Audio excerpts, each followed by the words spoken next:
الحمد لله نحمده ونستعينه ونستغفره ونعوذ بالله من شرور أنفسنا ومن سيئات أعمالنا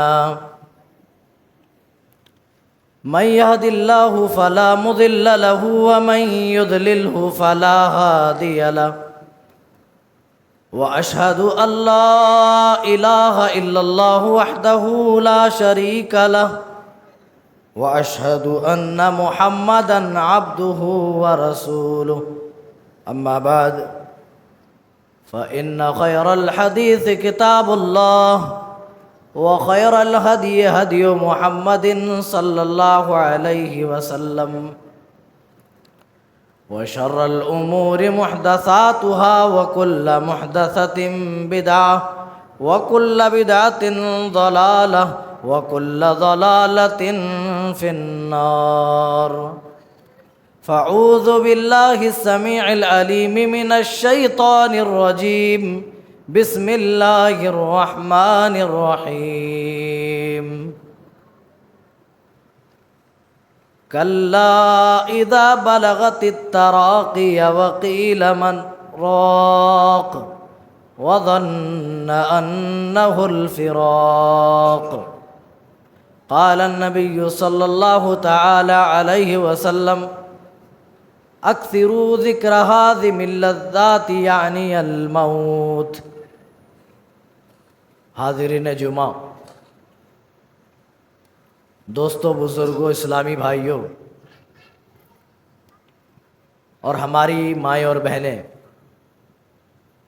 مدح و ثنا، کبریائی و برتری، بڑائی اور بزرگی اس اللہ وحدہ لا شریک کے لیے لائق و زیبا ہے جو ہم سب کا خالق و مالک، مربی، پالنہار، نگہبان و نگہدار ہے۔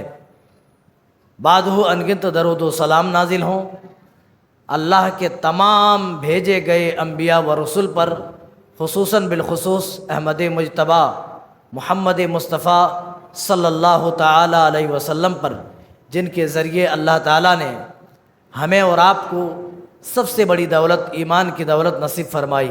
اللہم صلی وسلم وبارک علیہ۔ میرے بھائیوں،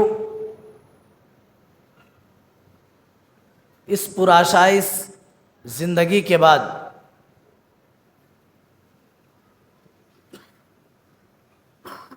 اس موج مستی والی دنیا کی زندگی گزارنے کے بعد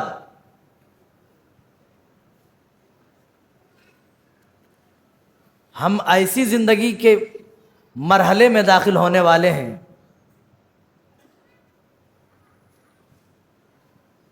جن مرحلوں میں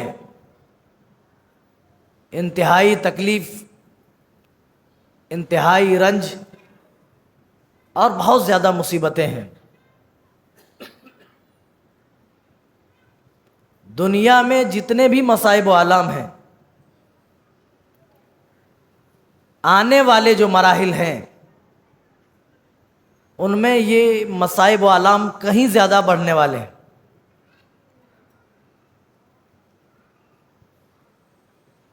اور ان میں جو سب سے پہلا مرحلہ ہے وہ ہے موت کا مرحلہ۔ یہ ایسا مرحلہ ہے میرے بھائیوں جہاں آ کر ہر شخص بے بس ہو جاتا ہے، مجبور ہو جاتا ہے۔ دنیا نے بڑی بڑی ہستیاں دیکھی ہیں، بڑے بڑے طاقتور لوگ دیکھے ہیں، لیکن آخرکار وہ بھی اس موت کے سامنے بے کس و مجبور ہو گئے، بے بس ہو گئے، لاچار ہو گئے۔ یہ دنیا کی واحد چیز ہے جس کے سامنے بڑے سے بڑا طاقتور آدمی بھی تاب نہیں لا سکتا۔ یہ وہ پہلی چیز ہے جس سے آدمی انکار نہیں کر سکتا۔ یہ وہ پیالہ ہے جس کو آدمی نہ چاہتے ہوئے بھی پیتا ہے۔ یہ اتنی کڑوی سچائی اور اتنی کڑوی حقیقت ہے کہ اس کے مانے بغیر کوئی چارہ ہی نہیں ہے۔ دنیا میں جتنے بھی مسائل ہیں اور مختلف مکاتب فکر کے لوگ اس دنیا میں بستے ہیں، مختلف مذاہب کے لوگ، مختلف سوچ و فکر کے لوگ بستے ہیں، تمام مسائل میں اور تمام باتوں پر اختلافات ہیں، اپنی جگہ ہے. دنیا کا یہ واحد مسئلہ موت کا مسئلہ ہے جس کے اندر کسی کا بھی ذرہ برابر کوئی اختلاف نہیں پایا جاتا. یہ اتنی بڑی کڑوی سچائی ہے کہ آج تک کوئی آدمی چاہ کر بھی اس کا انکار نہیں کر سکتا. اللہ تعالیٰ اپنے انداز میں موت کی سختیوں کے بارے میں بیان کر رہا ہے. کل نفس ذائقۃ الموت. پہلے اللہ تعالیٰ بندوں کو بتا رہا ہے اے میرے بندو تم میں سے ہر ایک کو یہ موت کا پیالہ پینا ہے، چاہے اسے پینا گوارا ہو یا نہ ہو، اسے تو یہ پیالہ ہر حال میں پینا ہوگا. ایک دن تمہیں یہ دنیا چھوڑ کر قبر کے منو من مٹی کے اندر جانا ہوگا، چاہے تمہیں گوارا ہو یا نہ ہو، لیکن تمہیں تو دنیا چھوڑ کر ایک دن جانا ہے. دنیا میں کسی کو ہمیشگی نہیں. کل شیء ہالک الا وجہہ. اللہ دوسری جگہ اسی بات کو بیان کر رہا ہے سوائے رب ذوالجلال کے دنیا میں تمام چیزیں فنا کے گھاٹ اتر جانے والی ہیں، ختم ہو جانے والی ہیں. کہیں پر اللہ نے فرمایا وَكُلُّ مَنْ عَلَيْهَا فَانٍ وَيَبْقَى وَجْهُ رَبِّكَ ذُو الْجَلَالِ وَالْإِكْرَامِ. دنیا کی ہر شے فنا ہو جانے والی ہے، ہر چیز ختم ہو جانے والی ہے سوائے رب ذوالجلال کی ذات کے. ساری چیزیں ختم ہو جانے والی ہیں، ساری چیزیں فنا کے گھاٹ اتر جانے والی. اور میرے بھائیوں، آدمی چونکہ مرنے کے بعد دوبارہ زندہ ہو کر واپس نہیں آتا، اس لیے کوئی آدمی ایگزیکٹ بتا نہیں سکتا کہ مرنے کے بعد کے مراحل کیسے ہوتے ہیں، موت کا مرحلہ کس قدر ہوتا ہے، موت کی سختیاں کس قدر ہوتی ہے. کوئی ہو بہو بیان نہیں کر سکتا، کیونکہ مر کر واپس آنے کا کوئی اللہ کے یہاں رول اور کوئی قاعدہ نہیں ہے. جو مر گیا پھر وہ آخرت تک کے لیے برزخ کی زندگی میں چلا گیا، پھر اسے دنیا میں آنے کی قطعی طور پر اجازت نہیں ہے. اسی لیے ہم ممکن طور پر بتا نہیں سکتے کہ مرنے کے بعد کا مرحلہ کیا ہوتا ہے. البتہ کتاب و سنت میں جو دلائل آئے ہوئے ہیں ان دلائل کی روشنی میں ہم مرنے کے بعد کی زندگی کو طے کر سکتے ہیں کہ وہ موت کا مرحلہ کس قدر ہوتا ہے اور موت کی سختیاں کس قدر ہوتی ہیں. اللہ تعالیٰ موت کی سختیوں کے بارے میں اعلان کر رہا ہے وَجَاءَتْ سَكْرَةُ الْمَوْتِ بِالْحَقِّ. اور موت کی سختیاں تو حق لے کر آ پہنچی. موت کی سختیاں ہیں اور اتنی خطرناک اس کی سختی ہے، اللہ اکبر. دنیا کے سارے مصائب و آلام، دنیا کے سارے رنج و غم، دنیا کی ساری تکلیفیں اور دنیا کی ساری مصیبتیں بھی اکٹھی کر دی جائے تب بھی موت کے سامنے یہ ساری تکلیفیں پھیکی پڑ جائیں گی، یہ سارے رنج و غم پھیکے پڑ جائیں گے. اللہ کہہ رہا ہے وَجَاءَتْ سَكْرَةُ الْمَوْتِ بِالْحَقِّ ذَلِكَ مَا كُنْتَ مِنْهُ تَحِيدٌ. اور موت کی جو سچائیاں ہیں، موت کی جو سچائیاں ہیں وہ تو واضح ہو چکے، موت اپنی سچائیوں کے ساتھ واقع ہو چکی ہے. حق سے یہاں علماء نے مراد لیے ہیں وہ سچائیاں جو مرنے کے جسٹ سامنے واضح ہو جاتی ہیں. عالم برزخ کے حقائق و سچائیاں ہیں، کیونکہ فرشتے اس وقت نظر آنے لگتے ہیں اور مرنے والے آدمی کو بھی عذاب و ثواب پر یقین ہو جاتا ہے. وَجَاءَتْ سَكْرَةُ الْمَوْتِ بِالْحَقِّ. موت تو سختیوں کے ساتھ واقع ہو چکی ہے، موت کے اندر سختیاں ہیں. اللہ کہہ رہا ہے وَجَاءَتْ سَكْرَةُ الْمَوْتِ بِالْحَقِّ کے بعد ایک جگہ فرما رہا ہے كَلَّا إِذَا بَلَغَتِ التَّرَاقِي. جب موت حلق تک پہنچتی ہے وَقِيلَ مَنْ رَاقٍ. تو اس سے کہا جاتا ہے کوئی رقیہ کرنے والا، ہے کوئی دم کرنے والا جو اپنے دم کے ذریعے سے اس کو آرام و راحت پہنچا سکے، ہے کوئی جھاڑ پھونک کرنے والا جو اپنے جھاڑ پھونک کے ذریعے سے اس کی موت کی جو شدت ہے، جو موت کی جو تکلیف ہے اس کو کم کر سکے. یعنی اللہ تعالیٰ چیلنج کر رہا ہے ہے کوئی ڈاکٹر، ہے کوئی سرجن جو اپنی سرجری کے ذریعے سے اس کو آرام و راحت پہنچائے؟ ہے کوئی فزیشین جو اپنی دواؤں کے ذریعے اس کو موت سے بچا لے؟ اللہ کہہ رہا ہے وَقِيلَ مَنْ رَاقٍ، ہے کوئی رقیہ کرنے والا، ہے کوئی جھاڑ پھونک کرنے والا جو اپنی جھاڑ پھونک کے ذریعے سے اس کی موت کی شدت کو کم کر دے؟ موت کی شدت اور موت کی سختی اس قدر ہے کہ جب موت واقع ہوتی ہے تو اس سے باقاعدہ کہا جاتا ہے، جب ہماری موت ہمارے حلق کے اوپر آئے گی تو ہم سے بھی یہی کہا جائے گا قیل من راق، ہے کوئی جھاڑ پھونک کرنے والا، ہے کوئی رقیہ کرنے والا تو وہ بھی تباہ آزمائی کر لے۔ وظن انہ الفراق، اور مرنے والا آدمی یقین کر لیتا ہے اب تو جدائی کا وقت ہو چلا ہے، اب تو میں دنیا سے جانے والا ہوں۔ رب ذوالجلال خود اپنے کلام مجید میں اعلان کر رہا ہے وَظَنَّ أَنَّهُ الْفِرَاقُ، مرنے والے آدمی کو بھی یقین ہو جاتا ہے، وہ بھی سمجھ لیتا ہے اب دنیا میں رہنے کے لیے میرے پاس وقت نہیں ہے، اب تو رب کے پاس جانے کا ٹائم ہو چکا ہے، اب تو موت کی آغوش میں خود کو دے دینے کا وقت آیا ہے۔ وہ بھی سمجھ لیتا ہے وَالْتَفَّتِ السَّاقُ بِالسَّاقِ إِلَىٰ رَبِّكَ يَوْمَئِذٍ الْمَسَاقُ۔ رب ذوالجلال آگے بیان کر رہا ہے پھر پنڈلیوں سے پنڈلیاں مل جاتی ہیں، اور علماء نے لکھا ہے پنڈلیوں سے پنڈلی ملنے کا مطلب یہ ہے یک کے بعد دیگرے اس کے اوپر موت کی سختیاں وارد ہوتی ہیں، موت کی سختیاں واقع ہوتی ہیں، جس کی وجہ سے اللہ تعالیٰ نے کہا وَالْتَفَّتِ السَّاقُ بِالسَّاقِ، پنڈلی سے پنڈلی مل جاتی ہے۔ میرے بھائیوں، موت کا مرحلہ اتنا سخت ہے، اتنا سخت ہے، پیارے نبی صلی اللہ علیہ وسلم اپنی امت سے کہہ رہے ہیں اکثروا ذکر حازم اللذات یعنی الموت، اے لوگوں اس دنیا میں اپنی موت کو بکثرت یاد کرو جو لذتوں کو توڑ دینے والی ہے، جو لذتوں کو ختم کر دینے والی ہے۔ ذرا اپنی زندگی کھنگال کر کے دیکھو میرے بھائیوں، ہم تو دنیا میں اس قدر مصروف ہیں، اس قدر مگن ہیں، اور دنیاوی چیزوں کے پیچھے پڑ کر ہم اپنی آخرت کو اس قدر تباہ کیے ہوئے ہیں، ہمیں کبھی اپنی موت کے بارے میں فکر نہیں ہوتی، کبھی سوچ بھی نہیں آتی کہ ہمیں بھی مر کر من و من مٹی کے اندر جانا ہے، دفن ہونا ہے، اور رب کی طرف سے پوچھے جانے والے ایک ایک سوال کا ہمیں جواب دینا ہے۔ آج ہم میں سے اکثر و بیشتر کو کوئی فکر نہیں ہے۔ پیارے نبی صلی اللہ علیہ وسلم جس بیماری میں انتقال ہوئے، جس حال میں دنیا چھوڑ کر کے گئے، آپ کی تکلیف کا عالم یہ تھا،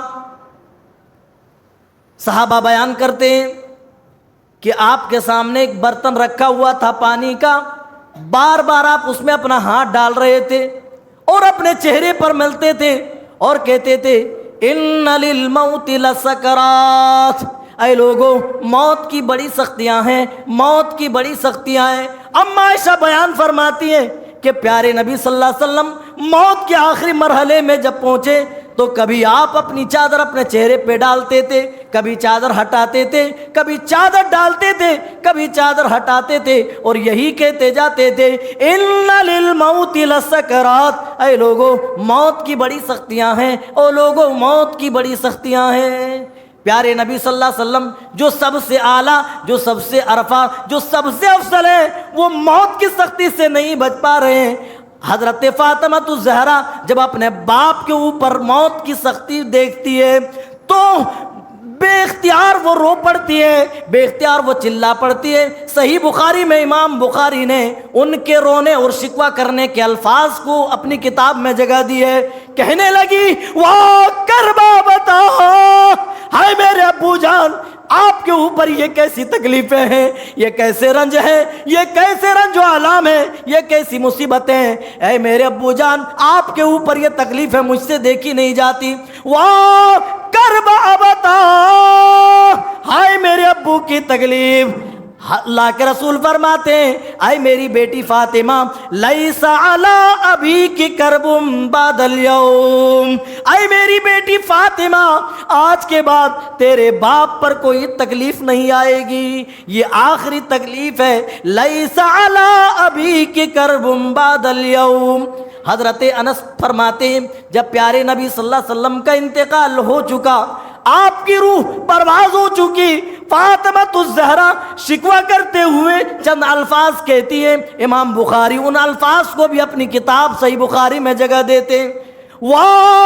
کرب ابتاہ من اجاب ربندا، ہائے میرے ابو، آپ کو آپ کے رب نے بلایا اور آپ اپنے رب کے بلاوے پہ چلے گئے، آپ کو آپ کے رب نے دعوت دی، آپ نے اپنے رب کی دعوت قبول کر لی، یعنی شکوہ کر رہی تھی آپ نے اپنی بیٹی کے بارے میں کیوں نہیں سوچا، آپ پر جانی چھاور کرنے والے صحابہ کے بارے میں کیوں نہیں سوچا کہ آپ کی بیٹی کا کیا حال ہوگا، آپ کے چلے جانے کے بعد آپ کے اوپر جانی چھاور کرنے والے صحابہ کا حال کیا ہوگا۔ کہتی ہیں من اجاب ربندا وا کربا بتاہو من جنت الفردوس ماوا، اے میرے ابو جان میں جانتی ہوں جنت الفردوس آپ کا ٹھکانہ ہے، اے ابو جان میں کیا کر سکتی ہوں، میں تو بس جبرائیل کو بلاتی ہوں، وا کربا بتاہو الی جبریل ننا، میں جبرائیل کو بلاتی ہوں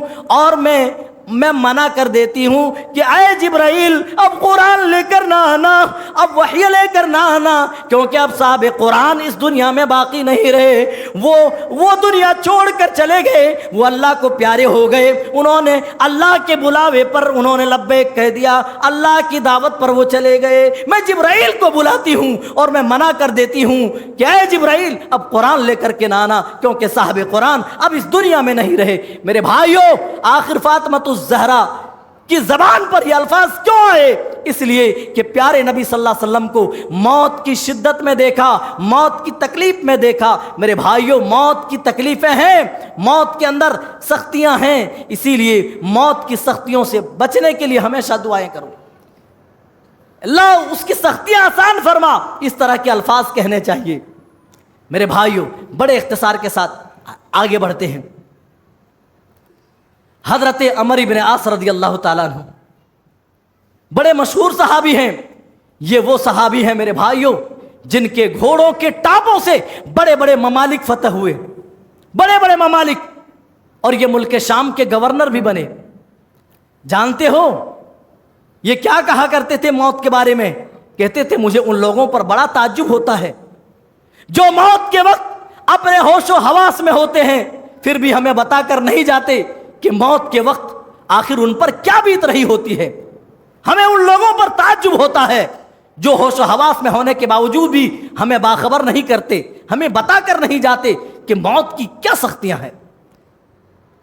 حضرت عبداللہ بن عباس بیان کرتے ہیں جب حضرت عمر بن عاص رضی اللہ تعالیٰ عنہ خود موت کے دہانے پر پہنچے تو میں نے ان کی یہ بات یاد دلائی، اے عمر بن عاص آپ ہی تو کہا کرتے تھے مجھے ان لوگوں پر بڑا تعجب ہوتا ہے جو موت کے وقت اپنے ہوش و حواس میں ہوتے ہیں، پھر بھی ہمیں بتا کر نہیں جاتے کہ موت کی سختیاں کس قدر ہوتی ہیں۔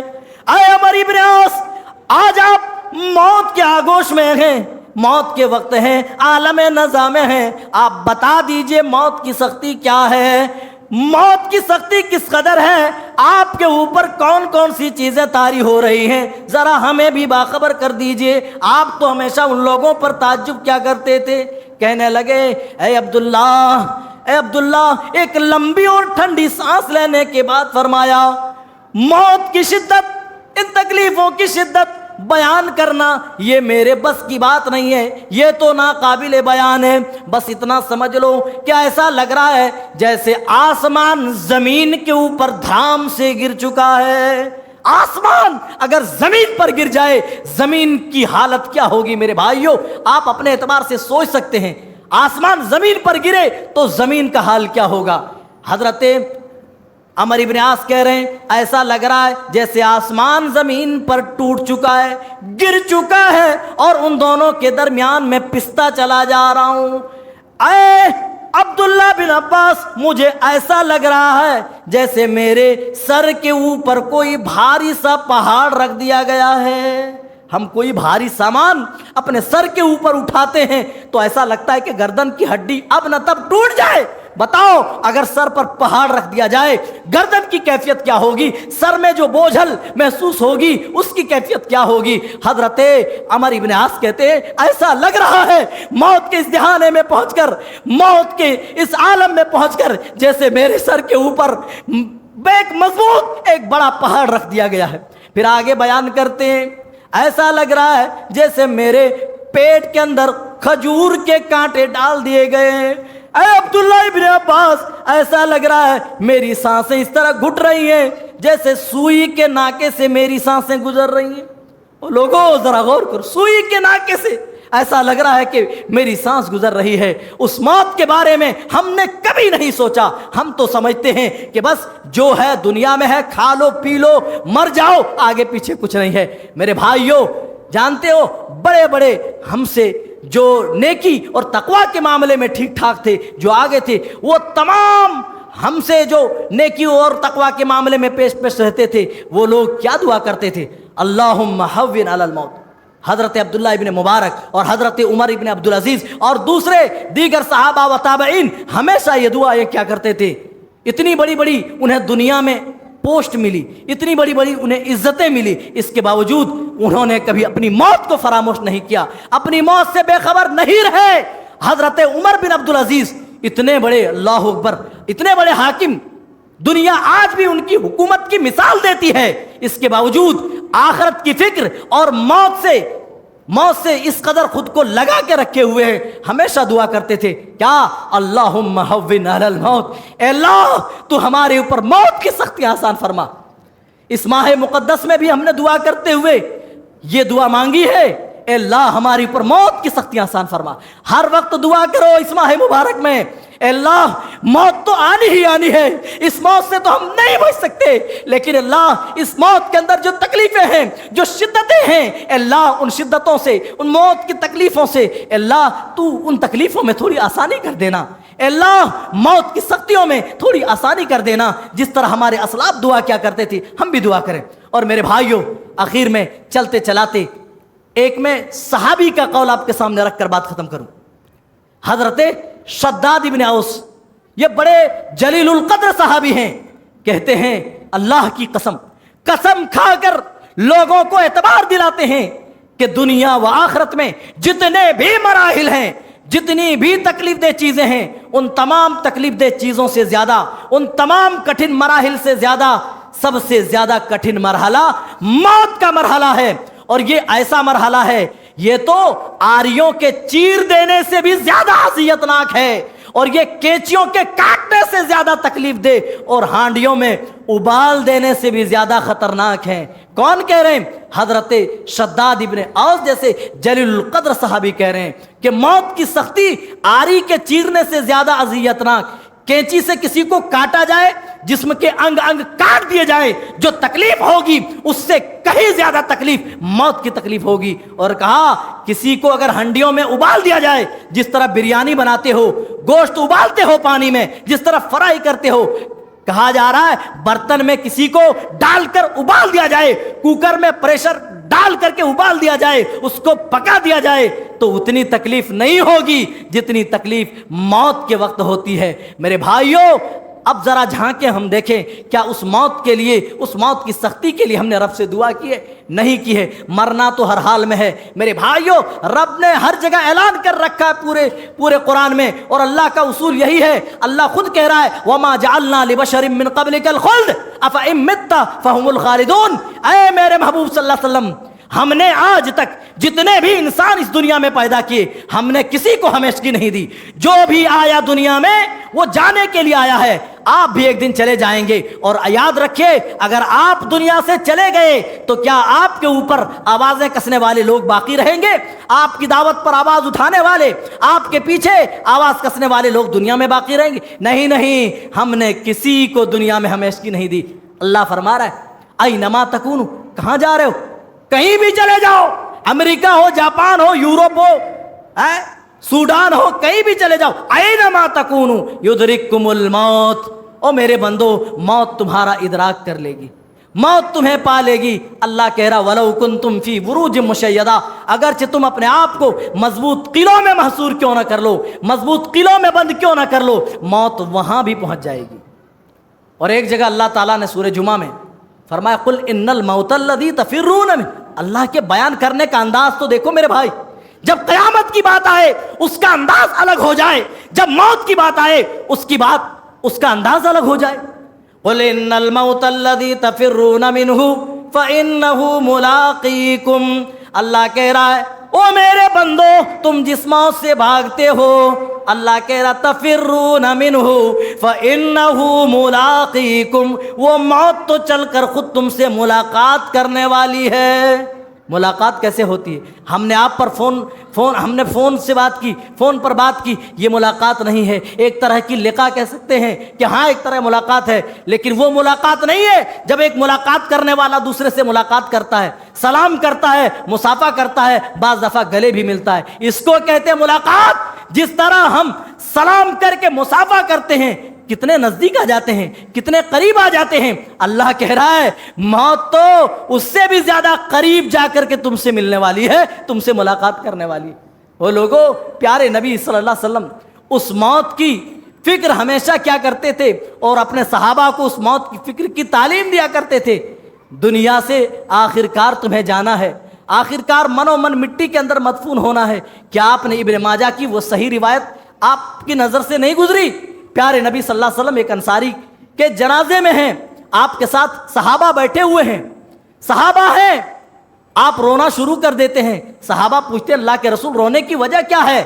آپ نے وجہ نہیں بتائی بلکہ فرمایا یا اخوانی لمثل ھذا فاعدوا، اے میرے بھائیوں دیکھ لو یہ مردے کے لیے قبر کھودی جا رہی ہے اور اسی قبر کے اندر مردے کو اتارا جائے گا، دفن کیا جائے گا۔ ہم میں سے تم میں سے ہر ایک کے ساتھ یہ معاملہ ہوگا، تو یہاں آنے سے پہلے یہاں کی تیاری کر لینا۔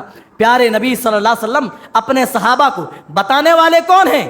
معصوم عن الخطا، جن سے کوئی خطا نہیں، کوئی غلطی سرزد نہیں ہو سکتی ہے۔ قد غفر له ما تقدم من ذنبه وما تأخر کا عقیدہ جن کے تعلق سے ہم رکھتے ہیں۔ بتانے والی اتنی بڑی ہستی ہے، اور کن کو بتایا جا رہا ہے؟ جن کے بارے میں اللہ نے جنت کا پروانہ دینے کا اعلان کر دیا ہے۔ رضی اللہ عنہم ورضوا عنہ، ارے اللہ جس سے راضی ہو جائے اس کو بھی موت کی فکر کرنے کی ضرورت ہے، اس کو بھی آخرت سے ڈرنے کی ضرورت ہے۔ لیکن پیارے نبی اور پیارے نبی کے صحابہ نے اپنے عمل سے بتایا او لوگوں موت و آخرت ایسی چیز ہے، لاکھ ضمانتیں مل جائے اس سے ہر وقت ڈرنا چاہیے۔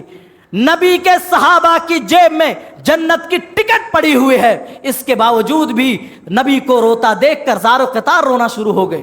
ہمارا کیا حال ہے میرے بھائیوں؟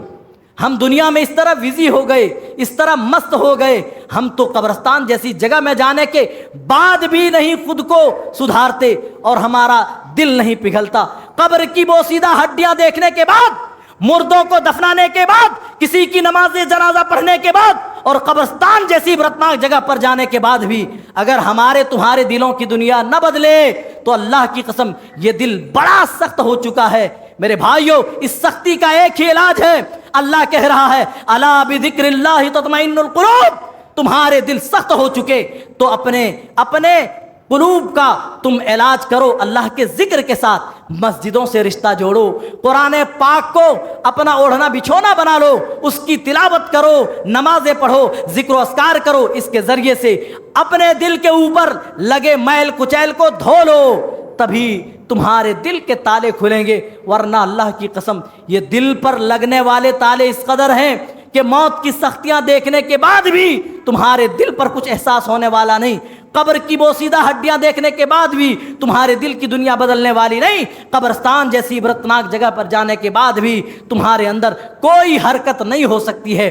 چاہتے ہو دنیا میں بھی کامیاب ہو جاؤ اور آخرت سنور جائے میرے بھائیوں، تو اس دنیا میں ہمیشہ موت کو یاد رکھتے ہوئے زندگی گزارو۔ جس نے بھی اپنی موت کو فراموش کر دیا، جس کو یہ لگا کہ بس دنیا ہے کھا لو پی لو مر جاؤ، میرے بھائیو اس نے سمجھو اپنی آخرت تباہ کر لی۔ اور جس نے اپنی موت کو مد نظر رکھتے ہوئے دنیا میں زندگی گزاری، واجب سی بات ہے جس کو رب کے پاس جانے کا خوف ہوگا، جس کے دل میں رب کے پاس جمع ہونے کا ڈر ہوگا، وہ دنیا میں پھونک پھونک کر قدم رکھے گا۔ وہ دنیا میں کوئی بھی بات زبان سے نکالے گا سوچ سمجھ کر نکالے گا، جب بھی کوئی حرکت کرے گا سوچ سمجھ کر کرے گا، نیک اعمال کی طرف وہ رغبت کرے گا اور برائیوں سے وہ خود اجتناب کرے گا۔ یہ چند باتیں تھیں موت کی سختیوں کے تعلق سے جو میں نے آپ کے بیچ رکھی، اس دعا کے ساتھ کہ رب العزت ہم تمام کو صحیح سمجھتا فرماوے۔ اے اللہ کہنے سننے سے زیادہ ہم سب کو عمل کی توفیق دے۔ اے اللہ ہم سب پر موت کی سختیاں آسان فرما۔ اے اللہ تو ہمارا خاتمہ بالخیر کرنا۔ اس وقت ہماری موت آئے اے میرے مولا جب ہمارے پاس مکمل ایمان ہو، جب ہمارے اندر پوری طرح اعمال صالحہ ہوں۔ اے میرے مولا ہم یہ جانتے ہیں ہم میں سے کوئی بھی موت سے نہیں بچے گا، لیکن بس تجھ سے التجا ہے جب ہماری موت آئے تو اس حال میں آئے کہ ہم پکے موحد ہوں، مسلمان ہوں، پکے نمازی ہوں۔ اے اللہ ہمارے دل میں کسی کے خلاف کوئی کدورت، کوئی بغض، کوئی عداوت نہ ہو۔ اے اللہ جب تک زندہ رکھی اس دنیا میں ایمان و اسلام کے ساتھ اور خاتمہ بھی ہو تو اس حال میں کہ ہم مومن ہوں، مسلمان ہوں۔ آمین تقبل یا رب العالمین۔ بارک اللہ لنا ولکم فی القرآن العظیم ونفعنا وإیاکم بالآیات والذکر الحکیم انہ تعالی جواد کریم ملک رؤوف الرحیم۔